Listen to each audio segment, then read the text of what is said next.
I'm Fred McMurray, which means this must be... Pillars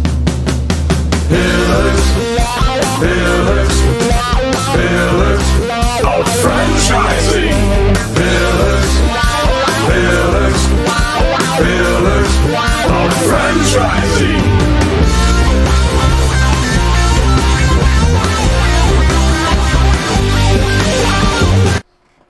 I'm Fred McMurray, which means this must be...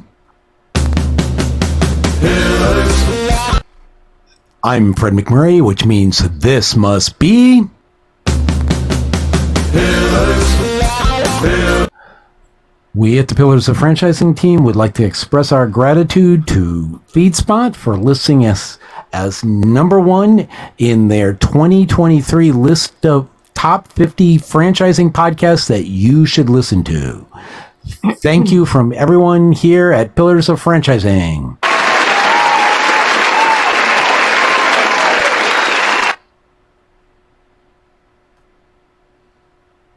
Hey, and welcome to another episode of Pillars of Franchising. It looks like, Fred, are you up on the screen with us now? Yes. Oh, what do we have going on today to get you on screen with us? It's a very, very special day because we have to wish one of our team members happy birthday because they're going to be an old 27 Friday. Okay, maybe not 27. But Plus 11.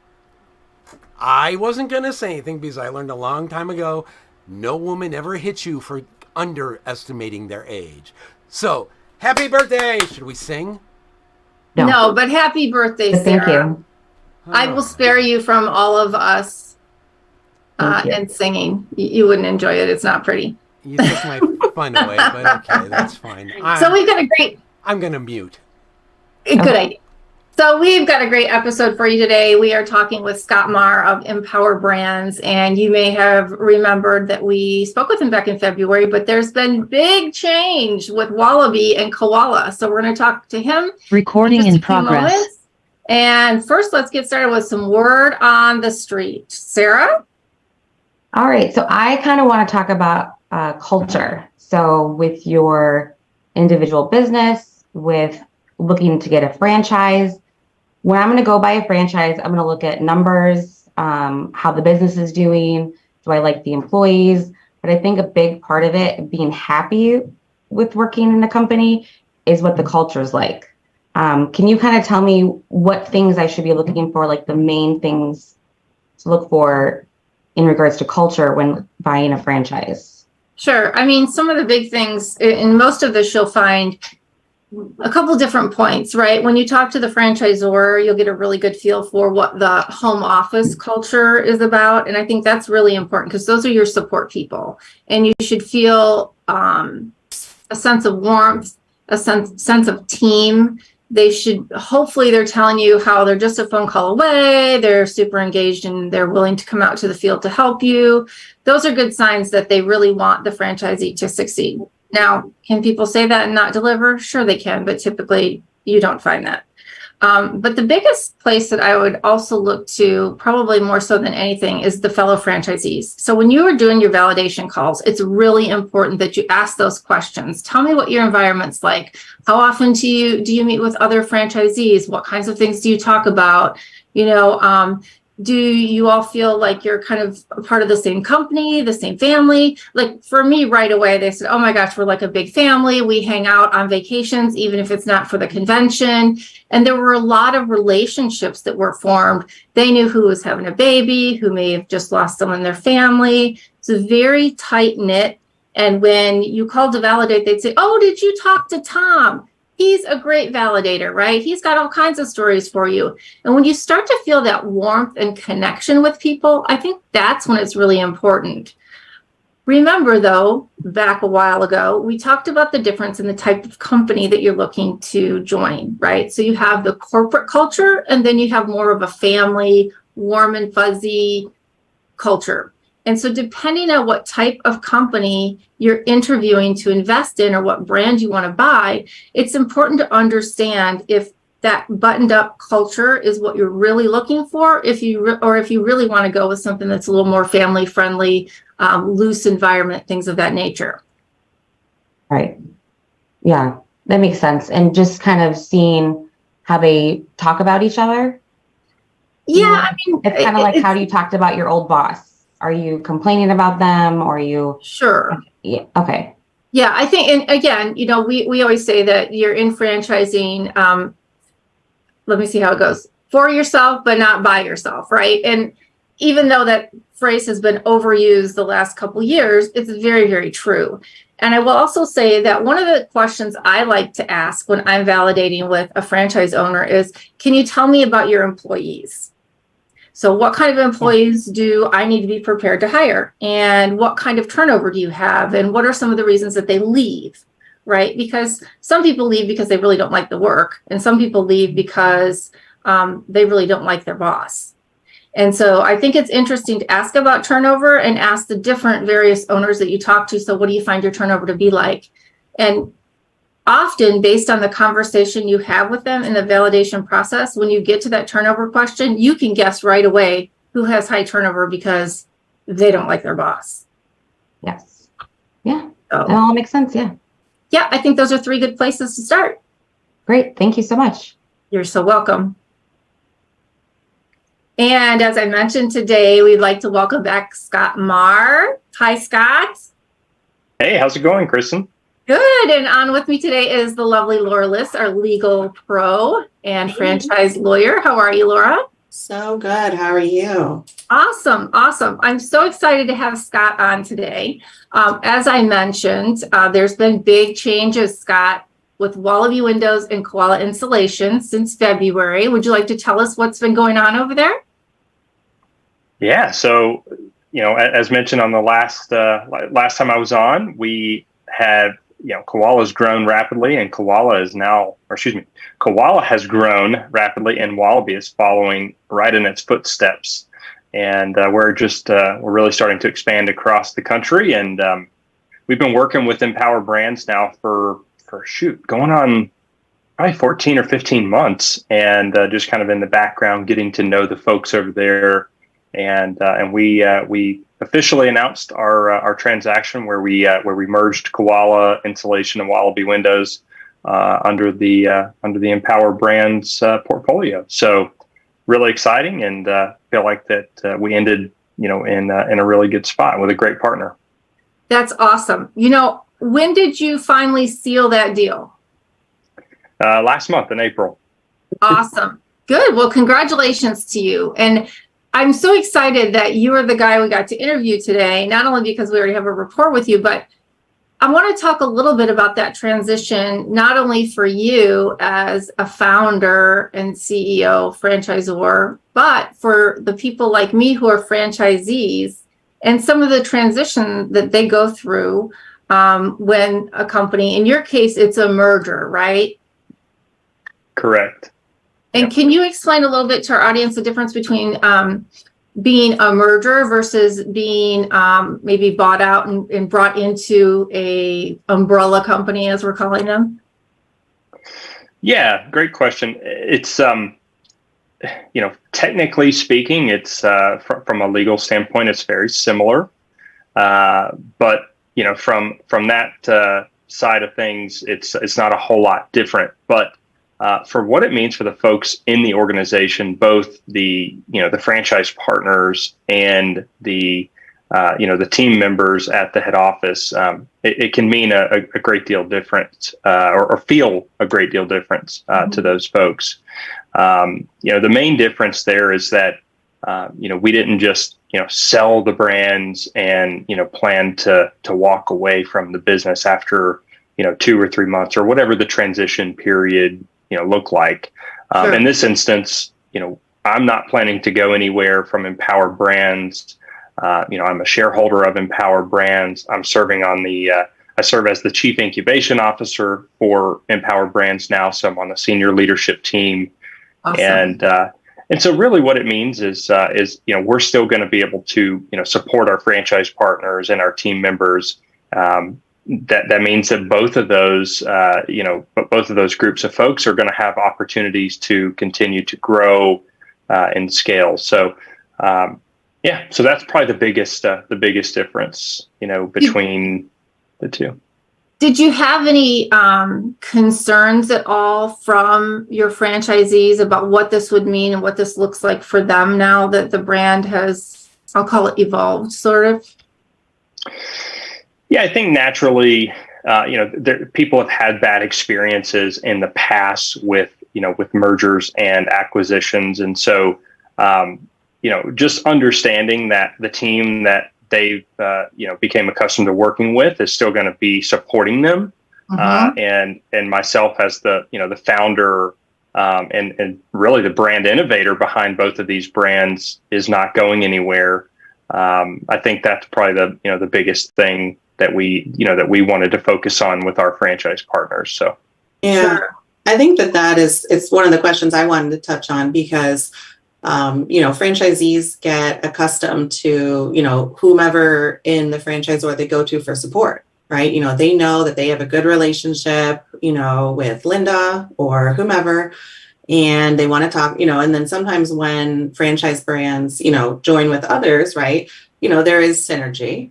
There is a cost savings, which is not bad, but sometimes we don't always get to keep Linda. So it is great to hear that you guys are keeping your team in place. Yeah. And that's really one of the main reasons why I specifically wanted to work with Empower. We had many opportunities to partner with other groups, but Empower's young. They're entrepreneurial. They're in growth mode. And, as such, they're not looking at, cutting cost. They're looking at how can we, if you already have great people in the organization, yes, there is a shared services division that does a whole plethora of services for the franchise partners. Maybe if we don't need Linda in accounting anymore, specifically for Koala, how can Linda be leveraged in the broader organization? Whereas with some of the older, more mature aggregators, perhaps they don't need that extra seat, and so costs become a bigger focus after the acquisition's done and the dust is settled, so to speak. Yeah, I think we see that with the private equity acquisitions in particular. But what were you going to say, Kristin? Well, and that's kind of, I was going to ask him, because there is a lot of private equity playing the game out there right now. And I'm sure a lot of people approached you about merging or being acquired. What made you decide that you needed to do that? Why didn't you just keep on keeping on? Yeah, that's I could talk on that single point probably for a few hours, but okay, we'll say the top two reasons. Yeah, well, the biggest reason is I believe in the brands that we've built, but as an entrepreneur, as a founder, so much of my personal net worth and income was derived from the business. And one really follows the other. Mm-hmm. And so obviously the more income a brand generates, then the more enterprise value it has. And when I started Koala and I set out to become one of the largest insulation contractors in the country, I had a number in mind, and I said, whenever we hit that number, I'm gonna roll on. Well, ultimately we doubled that number, and I just said, okay, I don't want to be greedy here, because the old saying of, pigs get fat and hogs get slaughtered. And so I just felt like, even though I believed in the brands, I just felt like that, there was a really good opportunity for us, me personally and my family, but also our franchise partners, right? So I've grown brands to a good size and scale. And that's really what I've done in my career, is build brands, I felt like we were starting to hit a point where I was having a lot of questions about where do we go from here? Yeah. What does franchise support look like at a system with, 100 plus franchise partners, and still growing rapidly? Sure. And I just felt like there was some opportunity there for us to provide, better support. And so ultimately I just recognized that, putting our franchisees first and saying, maybe there's a better path. Well, what was the one thing that Empower had or did that made you choose them instead of all the others out there? Aside from money, I'm sure that played into it as well, but what would be the one driving factor if you had to say? Yeah. So I'll touch on just money, just very, very briefly. So Empower, they didn't have the highest offer, so to speak. But what I saw in Empower longer term was just so much better. Felt like that there would be a home for me on the team. Yeah, I think it goes back to what I was saying before. Is what Empower has is they're young, they're entrepreneurial, and they're growing. They have a very large shared services support division, and some of the brands in the platform are 20 and 30 years old.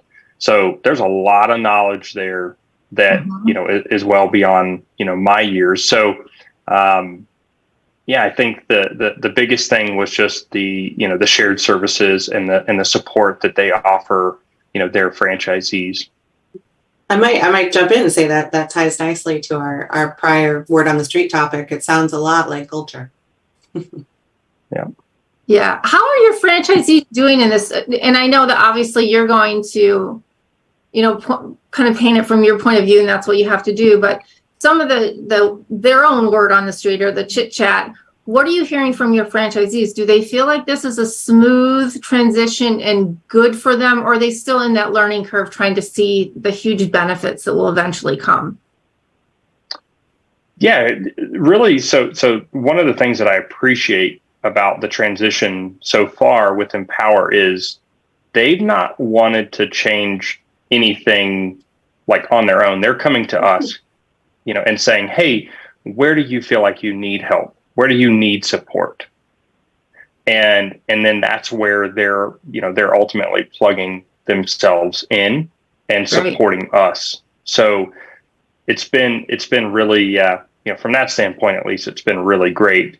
Been through another, acquisition, merger, situation where that wasn't the case, and things just got changed for the sake of change, and because it's how it's always been done. Yes. There's been some things change, right? Bank accounts have changed, payroll service providers have changed because it has to, because there's there's one, system in place. That's all the easy stuff. It's the stuff that's really impactful and impactful to the franchise partners and the daily operations of their business that cause me the angst. And that hasn't, Oh, I'm sorry. I was going to say that, and that just hasn't been the case with Empower. So I appreciate that a lot. So Laura, I'm sure a lot of people are thinking, oh my gosh, what if I buy into this brand and they have a merger or acquisition? What happens to all the agreements that I signed? What happens to my fees? Can you talk a little bit on the legal perspective? What happens when a franchisee goes through this? Yeah, because it is fairly common, right? Most people who start businesses, especially if you're looking at buying a business that is, the franchise is still run by the founder. Something to have in the back of your mind is that founder is eventually going to want to think about an exit strategy, right? It doesn't mean that they have to be, more senior, like Scott is, still going to stay with the brand, but he wanted an exit strategy, right? Sure. So, the contract itself will stay in place, right? There is no need to have anything change with the contract. That being said, in this situation where Scott is describing, it sounds like everything has pretty much stayed status quo, right, for the franchisees. In some situations, right, there can be things where, you know, the franchise agreement may have had language in it, right, that permitted the franchisor to do things that it wasn't currently doing. Yeah. It had not imposed certain fees, but it always had the right to. It had not, you know, forced people to, you know, do remodeling. But, you know, now that we have a new owner in place, you know, new franchisor owner, we're going to exercise that.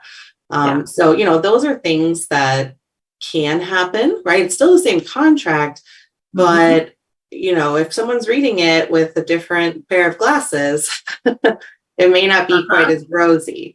So that's something to think about, you know, and if it is a different type, you know, different type of acquisition, right? There can be ones where one franchisor actually buys another one, and then all the franchisees of the target brand, they have to go and rebrand, right? So if you used to be, you know, whatever brand, you know, you were, you know, ABC Restaurant or ABC Roofing, you are now XYZ Roofing, and those costs to rebrand, like, you know, buying new signage, rewrapping your vehicles, redoing your marketing materials, anything that has the brand on it, right, that you paid for whatever in the past. Yep. Now you have to go ahead and transition that. You know, and the better franchisors, when, you know, they're doing that, if that's happening to their franchisees, they will try to usually negotiate something that's like a credit for the franchisees to have some kind of, you know, at least something that, you know, they don't have to pay all of it, right? Yeah. It's not their fault. They're just and some of those changes are costly. I mean, you talk about car wraps, right? And I have a fleet of 15 cars, and then all of a sudden, and we've, since our acquisitions, 2 of them, every acquisition comes with 1 or 2 new revised sets of logos. And I'm like, listen, that's like $1,500 a car. Yeah, exactly. I don't budget that. And so, and that's just a tip of some of the things that can change. Exactly. And that's, you know, imagine if you had a business that not only had all the vehicles, right, but you also had exterior signage, which can easily be, you know, $8,000, $10,000 for multiple signs. So, you know, it can be a significant expense. I mean, I can remember, and it's not in the context of an acquisition, but I can remember when, you know, KFC went from all their signs literally just saying the letters KFC. To they decided that they were going to really put on their signs, you know, Kentucky Fried Chicken. Okay. Yeah. And all the franchisees had to go and buy new signs. You know, this was expensive. And then, I don't know, probably like 5 years later, they were like, you know, KFC was actually really good. We're going to go back to that. And that was very frustrating for their franchisees because they're stuck in the middle. And that's not a criticism, right? You know, the brand has to evolve. They have to do, you know, they have to try new things. Right. It's not like always a bad thing, but, you know, it's the one, you know, you're getting the same agreement if there is some kind of acquisition of your franchisor, but there still may be things that flow down that change. Yeah. Scott, for you, what, you know, obviously I would think, are your franchisees going to benefit greatly in some technologies and things of that matter that the other brands under Empower have? Yeah, good question. I don't think from that standpoint, I don't think like technology is on the table to be changed. We have and had really from the inception, really wonderful technology at Koala and Wallaby. Awesome. So in some respects, some of our technology is actually going to be used in other Empower brands. Yeah, so that's great. So we're excited about that. But one of the things you were mentioning, Laura, a moment ago is really, you know, that was one of the things that I did some due diligence on Empower when I was going through the process. It was very much a mutual. When you have options, and thankfully I had options. When you have options, you can do some reverse due diligence, and so I did that. And you know, I said, hey, you know, have you guys ever, you know, raised royalty fees on any of your brands post acquisition? No, never, not one. It hasn't even been contemplated.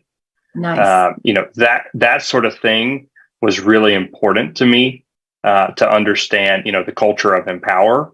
I also did some investigation. Tell me about your lawsuits. What lawsuits do you have?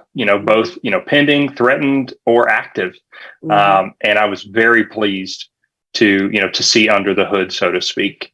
So I did a lot of due diligence. I had a list probably of about 25 items that I kind of went through and ticked off the box. So that was something that was just super important. Yeah, because in your position, right, it's a little different from, what our audience would be in, but you're not, in that transaction, you are not only a seller, but you're also a buyer because you took equity in their company. Correct. You may have gotten some kind of cash. We don't have to talk about that, but you took a stake in their company you're buying. So you need to know what their litigation is. You need to know all of these things because it's what those are now risks to your assets. Right. Yeah. Yeah. Absolutely. So let's talk about, you had a growth strategy before the merger. Now you've got this big merger. What does your growth strategy look like for the next 5 or 10 years for your brands? Yeah. So I took a role, an interesting role. So I mentioned it on this call already. The Chief Incubation Officer role. It's probably a title that most people have never heard of before. But it's really what I've done, my entire career to this point is incubating and building brands.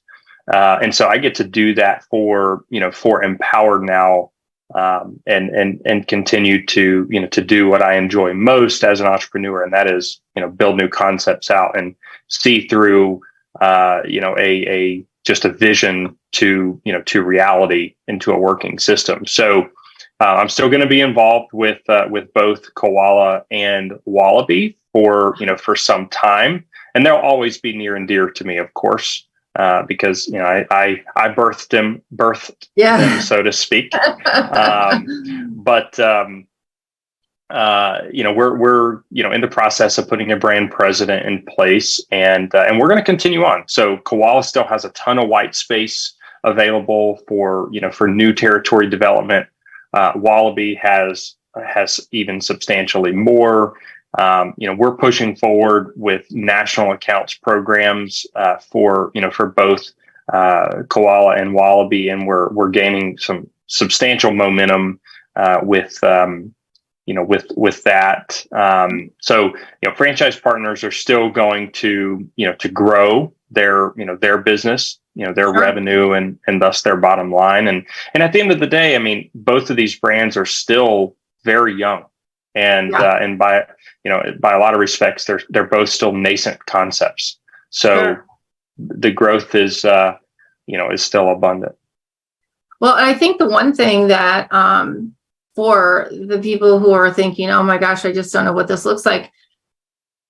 It's great that now if you have somebody who has a Wallaby and maybe the installation isn't exactly what they want. Now they've got, 9 other brands that they could choose from that will all be in the Empower brand, and they can build their own little investment package, right? Which I think is really cool. I mean, a lot of people get into franchising and they own one, and then like Jerry, he's got the Great Clips, and then he's sought out yet another industry with the Joint Chiropractic. And that's what I think are really cool with some of these umbrella companies. Absolutely.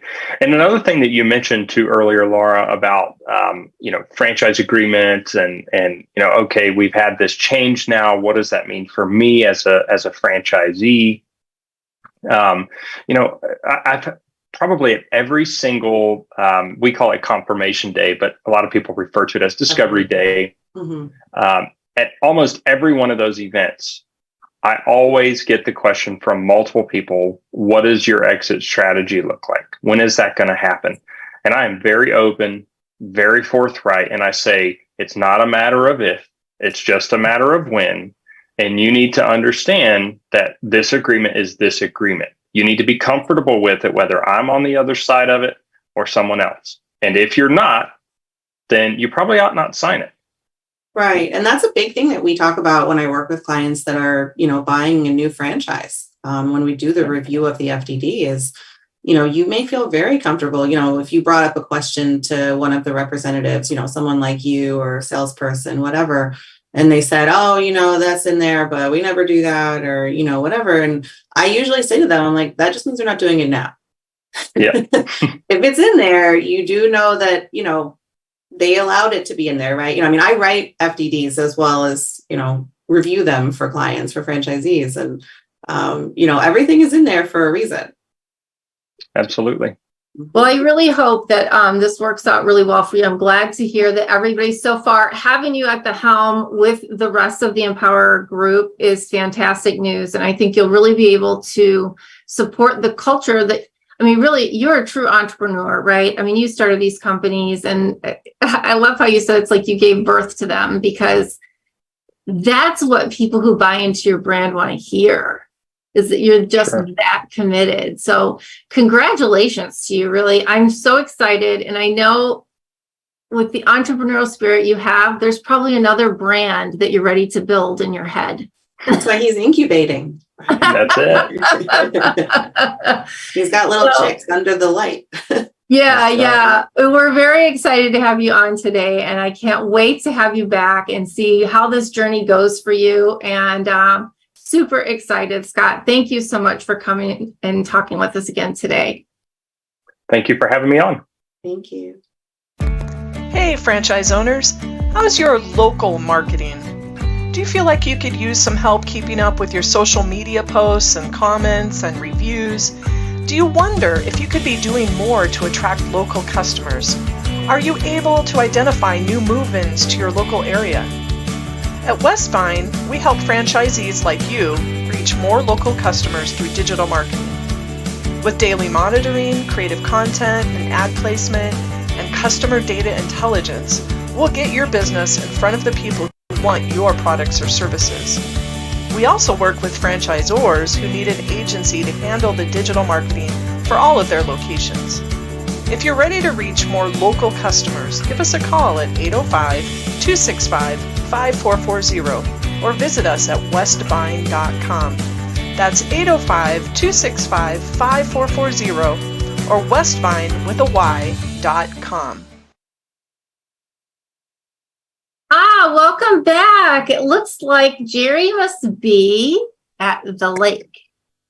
Jerry is at the lake, and it was golf day in kindergarten today. So you get me dressed like this. You know what? It's the life of a franchisee. It is. It is. You work. I was just working while I was waiting to come on. And you work when you have to, and you get your stuff done, and you can still come and go as you please. That's awesome. It's so great. And, that's the one thing that a lot of people look for, right, in franchising, is they want that balance. So congratulations that you found it, Jerry. Yeah, it's great. And I wanted to add, isn't Scott a great interview? Man, what a great person to have in the leadership position in a franchisor, because as a franchisee or a prospective franchisee, he just exudes confidence, and he's so informative and straightforward. There's no hidden agendas. We need more of that in franchising, don't we? Yeah, we sure do. It's funny because we actually had this very similar conversation about him after the last show, and what a great leader he seemed to be. So I'm really excited. I think, I'm not sure who's going to make out better, Empower Brands having him or him having Empower Brands. Yeah. I think probably they're both going to do quite well. I think it's a kind of a match made in heaven. So best of luck to both sides. Yeah. And that kind of leads into the subject for today, right? Is culture between franchisees and franchisors. Absolutely. Because I deal and help sort out so many negative situations between franchisors and franchisees.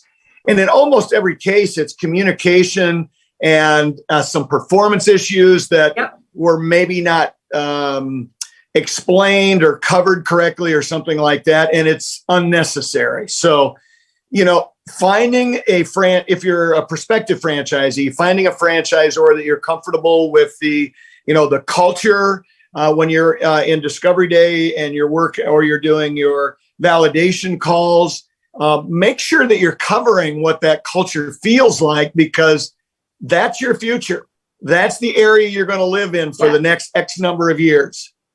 Yeah, absolutely. I think that's a good point. And, kind of even back to what Sarah had asked, is when you're in that process of looking, what are some of the ways that you can identify that? And, I don't know about you, but not only do I find the conversations to be telling, but like you said, when they do their discovery day, or I think he said Confirmation day. confirmation. So in my head, I heard confession. Well, maybe. I'm like, I don't think that's right. But when they go do their discovery day, I mean, then you get the overall being, right? You can hear them, you can see them. Are they looking you in the eye? Are they warm and welcoming? And I mean, that particular step in the process really should seal the deal for you. By the time I agree. by the time you get to discovery day, all your paperwork should be in order. Your business plan has been written. All your projections have been done. And then you're just making sure that you're ready to be married. Yeah. And really, you've got two very good tools to figure out what culture is like with validation calls and discovery day, because in validation calls, I coach people to ask really tough questions. Ask about the worst day that franchisee has ever had dealing with people from the franchisor, because you want to hear those stories, because you might have a day like that in your future. Oh. So you ask about those things. You ask them to explain how it was resolved, and if they were happy with how it came out, or if nothing else, if they understood why it went that way. So you've got that side. And then when you're in those discovery days, as you pointed out, being able to sit in front of those vice presidents of real estate and marketing and whatever it might happen to be, listen to their presentation, read their body language, and by the way, have a prepared list of tough questions for their category, because frankly, between us, I want to push their buttons. I'm not going to be mean, but I want them to walk away thinking, man, that guy asked tough questions. He made me dance a little bit around, and he really dug in, because I'm going to spend hundreds of thousands of dollars with this brand. I want to know what that culture is going to be like moving forward, because when I run into trouble as a franchisee, I want to know who to reach out to, what kind of a relationship we're going to have, how they're going to solve the problem. Are they going to be supportive of me? Those kinds of things. Yeah. Well, I think when a franchisor is thinking about how they're going to build a culture and how they're going to support their franchisees or franchise partners, it's really important that when they place, some people call them franchise business coaches, some of them call them field support, whoever those people from the franchisor are, they're going to go out to the field, to the various locations, and work one-on-one. Like you said, you've had the worst day you've ever had. Well, not only should your hopefully franchise neighbors help you, but there should also be somebody that backs you at the franchisor that says, hey, listen, don't worry. We've had a 3-car pileup before. I mean, I remember my first week, my office person drove one new car into 2 of my other new cars and took off all of the side view mirrors. I mean, things like that are going to happen, right? And so if you have someone to plug into and say, oh my God, I feel like the sky is falling, it really does help. So what other things do you think are important to think about, Jerry, for a franchisee, franchisor, having that same culture? Well, I think what you just pointed out is one of the biggest things. And, knowing who to talk to about specific issues that you run into as a franchisee, and who might be responsible at the corporate level, and what that person is like. Because first off, when I talk to prospective franchisees or franchisees who are in a situation where they need an answer from corporate, and they say, I don't know who to talk to at corporate about this, we got a problem. Yes. Because if they've done their due diligence through the validation calls and discovery day, they should have a pretty good idea about who to start with on that specific subject. So understanding who the players are, understanding, how you're going to get answers, understanding, and I'll just be blunt about it. Are they going to treat you with respect, or like you're, the first idiot that walked in off of the plane and put down a few $100,000? Because if you don't have a culture, a help supportive type culture from the franchisor level, you're going to run into problems. But we also have to remember this is a two-way street. So many franchisees believe that the franchisor is their go-to for everything in the world, and they lose track of the fact they're running their own business. Right. Many of the results they get, both positive and negative, are more reflective of their efforts and their organization than the franchisors. So when we talk about culture between a franchisee and a franchisor, It's the two of them working together to build that culture. And frankly, every franchisee is going to have a slightly different relationship with their franchisor.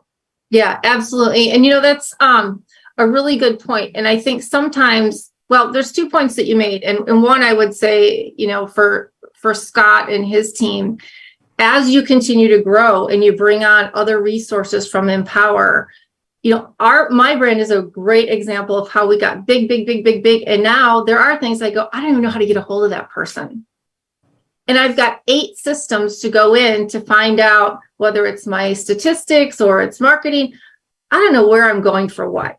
And so I think as brands grow and you become part of a bigger group, it's really important, that communication. So hopefully that goes really well with them. And I'm sure that it will, because he's going to be so involved in it. But yeah, Jerry, I think you bring up a really great point.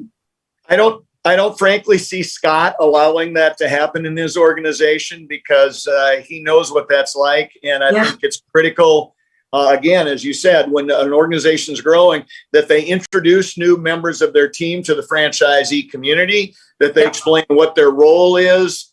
Frankly, when I get an email like that, I want to know if I should call this person or the old person that I used to talk to, if they're still there.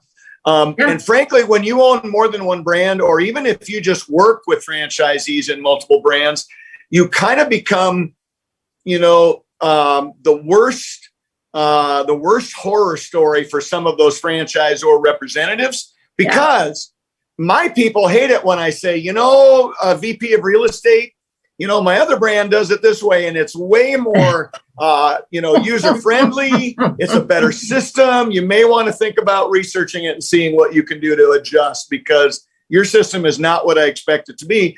And frankly, I pay your bills, so I need a little help understanding why we're in this situation. Right, exactly. And I think that's good. And, that's a unique advantage to having multiple brands, is that you can use them in that way. The flip side is, if you're under the same umbrella with 2 brands, you know exactly what you're going to get. Absolutely. And you many times have somebody up the corporate ladder in those 2 or 3 brands who, if you fail everywhere else, you can text or email them and say, I'm struggling. Who should I talk to? Can you connect me? Whatever the situation is. Excellent. Jerry, thank you so much on your perspective of how franchisees and franchisor culture is so important in franchising. Franchise. Absolutely, Kristin. It's been a pleasure. Everybody have a great week. You too. We'll talk to you next week, Jerry.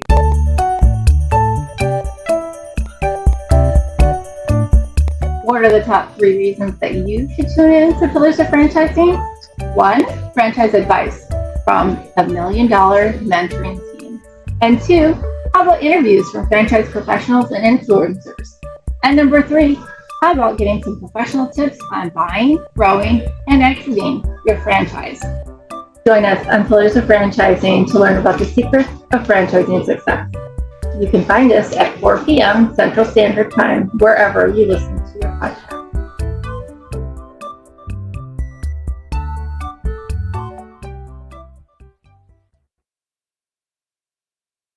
Hey, Karen. Hello. Wow, lots of talk about culture. Yeah, that's like one of your favorite things. My favorite topic. Yeah. Well, we've got Sarah and Jerry on there, but I'm sure Fred will get that fixed right away. So let's talk a little bit about it. What's your take on all this stuff? How does culture come right down to the bottom line in your opinion? I was thinking a lot about that, because, we had a lot of examples. I loved all the examples that Scott and Jerry talked about. Mm-hmm. And still, even in talking about all these different examples, there's some people, I wouldn't call it that they're not believers, but a lot of times people that are very bottom line people, they're like, okay, well, what does this really mean financially? You can talk about all that stuff, but what does it mean financially? And it's really about strong culture can truly have a significant impact on a franchise, on their profitability, on their growth. Sure. And I think getting people to see some of the key areas of how it impacts franchise to franchise. You've got to take a look at the franchisor to franchisee. And even as a franchisee, how am I actually building my franchise as well, and some key things to focus on. Sure. So tell me, what are some of those things then, if you were advising a franchisor of how to do that and tie the culture back to the bottom line. Right. So there are 3 different key areas that I take a look at. And I'm sure there are more than that, but here are kind of 3 top ones. First of all, we've talked a lot about it. It's about our talent. It's about our employees, right? It's about the people side. And strong cultures actually can help attract the right people. And it's like a magnet, right? Yes. If you've got that strong, where you can get people that really align to your vision, to your goals. And it could, so then what happens is when you've got that purpose and the values, and you get these great people that are they're attracted to you, and they're attracted to that vision, that's going to have, if you think about it, it's going to be an easier way where you can hire people. You're also going to be able to keep people. And so then it's going to reduce the turnover. All of that's directly tied to bottom line. Excellent. I'm taking notes. Okay. So the second one is, I call it enhanced customer experience. And again, we were talking a lot about that. If you think about franchisee experience, sure. You could even say as a franchisee to your customers. Yeah, so it's really focusing a strong culture actually emphasizes customer centric. Yeah. Gary alluded a lot to that, where it's, how can you be customer centric? How do you embody values? How do you respond to people? How do you even respond to each other? What does that customer service look like? And even like what you're saying about customers. Oh yeah. How you're treating them, how you're, I think that's that whole experience, that loyalty, it breeds loyalty then, right? Yeah, so if you think about it, breeds loyalty of our customers. You're going to have more repeat customers.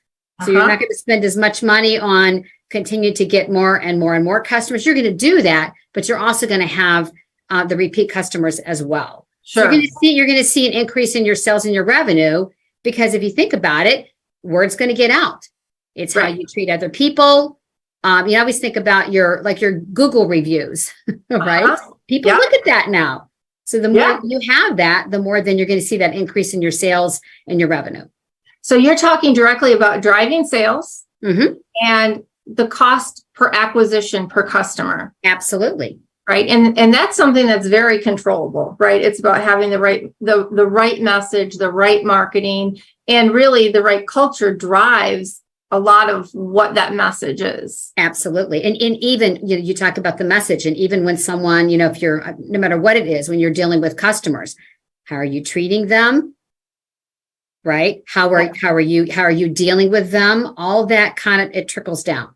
Sure. Well, as simple as how you answer the phone, right? When someone answers the phone, does it sound like you're interrupting them?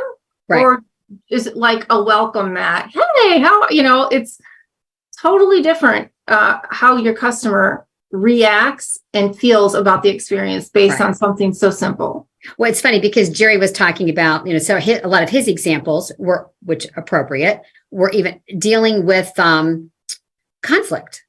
Yeah. Right. And if you think about it, sometimes you can win over customers when there's been a conflict situation. Yes. And so it's how you deal with that, and what's that story of how you overcame that, and then they're customers for life. And don't you find, one thing I find that's interesting, and Jerry brought this up about what are the things that you go to your franchisor for, and what are the things that you go, outside, maybe to your lawyer, to your accountant. The one thing that I would say, I think more franchisors need to work on maybe is some of the soft skills that if you're in a corporate situation, you would have HR training, right? Yes. As a franchise owner and as small business, there isn't a lot of stuff out there that says, you think about the different conflicts you're going to have. Well, all of the franchisees of the same brand may indeed have the same type of conflicts, the same type of challenges. So why not come up with some objections and how to overcome them? Agree. So, and I think camaraderie really, as you're talking about this, right? We know it drives sales. We know it drives down the cost per customer for acquisition, but creating that sense of camaraderie within the brand seems like that would also really help the communication. Absolutely. Did we hit your third point? I did not. And the third one, it's a little unusual because, the ones you're like, okay, customers, your employees. The third one is actually having a strong culture actually can result in cost savings. Okay. Think about that. Because Let's if you talk about have a strong culture, sometimes employees, not all the time, but sometimes employees will make sure they're making the right decisions. It's not like screw the company, but Yes. it's like, I want to make the right decisions. I want to do the right things. There's more of a willingness to do that. Mm-hmm. If you think about that, how that can impact, customers, it can impact even showing up, absenteeism, right? Because if they're like, no, I care. I don't want to just call in sick. Yes. So they're much more connected. It also, you can see a decrease in healthcare costs because they're happier, they're connected in. So that is a result of having a positive culture and relating to cost savings. I think those are all very good points. They're all very doable. I don't think anybody couldn't deliver on those things. And it's funny because when we have this stuff, it's always about communication. All of the things kind of center around that, right? I mean, so much of it could be solved in just simple communication, but people just don't know how to do it. They do not. That's why I'm in business. Forever and ever, right? It's the ever-ending communication. Well, thank you, Karen, so much. I'm so glad you were able to give us some things that would really help. And again, driving the bottom line, we always want to do that. And anything that can get tied back, simple tasks, simple things that you can do to really affect your bottom line. That's what we're trying to tie all this stuff to. So, it's not just a warm and fuzzy thing. It's really about making a difference for you, your employees, and the bottom line. So Karen, thank you so much. We'll look forward to seeing and hearing from you again next week. Have a wonderful Memorial Day weekend. You too. Thanks. 50 graduates resulting in 7 new franchisees owning 8 franchise brands, more than a dozen skilled graduates who are employees of franchise companies, all of them having earned a concentration in franchising exclusively granted by the Titus Center at Palm Beach Atlantic University, plus more than 80 franchise professionals on our advisory board. The Titus Center for Franchising is on fire in West Palm Beach, Florida. What do you need to join us? My students want to hear from you. They may even want to buy your franchise or work for your company. TitusCenter.com.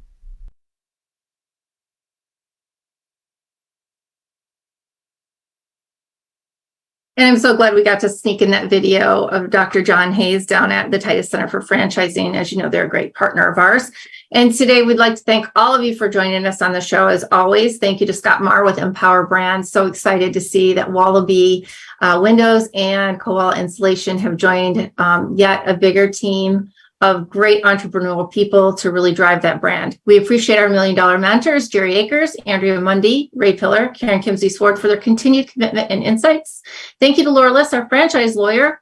And last but not least, a shout of thanks to our producer, Fred McMurray. I am Kristin Selmeczy, your 4th franchising mentor. Excuse me, I don't think I ever get through this.